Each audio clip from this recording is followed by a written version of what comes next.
Thank you very much, Thomas, for this question. Excellent question.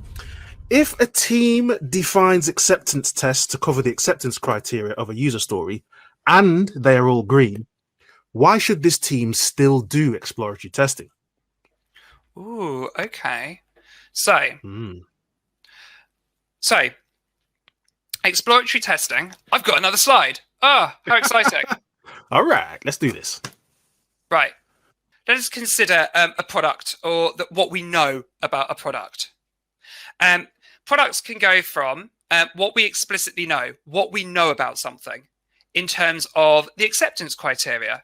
So as a user, like I can enter my name into a field. I can submit that. It will save to a database. I know these things. These are checks. These are green things that I can check for, that I can automate, tick off.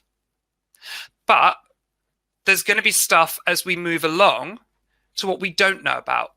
So for everything that we've got, acceptance criteria can only give you so much because you can't write out every single thing. What happens to this field if I put 4-bit characters into it? What happens if I inject it with, nasty, malicious scripts? What happens if, Aquarius is in the house of Scorpio while I'm trying to use it? These are things that I don't know, but I know that I don't know them. And there's going to be some things nobody has even thought about what they don't know about things. So what we have here is this sort of acceptance criteria can give us something, but there's going to be other stuff around it that we don't know. So when we know about something, it's not very risky. There's less risk about, so there's less risk that it won't work in the way that we don't want it to. And when we start making assumptions about how it will work, it gets a bit more risky because we're assuming how it will work at that point. When we don't know how something works, there's more and more risk. The less we know about it, there's more and more risk that things will behave in a way that we don't want it to. So this is what you would call your corner cases, your edge cases, your boundary cases, and so on. So as I've said, when we explicitly know things and your ACs, your scripted tests, whether that be automated or manual, however you want to do them, where you're checking things off and sending them green, great. That's where we look for that.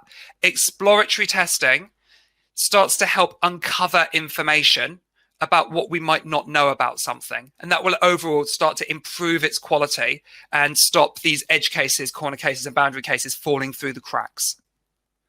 One of the other good things about exploratory testing is that it will then start to inform your scripted testing. Because as soon as you start to say, do you know what, when Aquarius is in the house of Scorpio, when I enter my name, the endpoint comes back with an I'm a little teapot response via my API.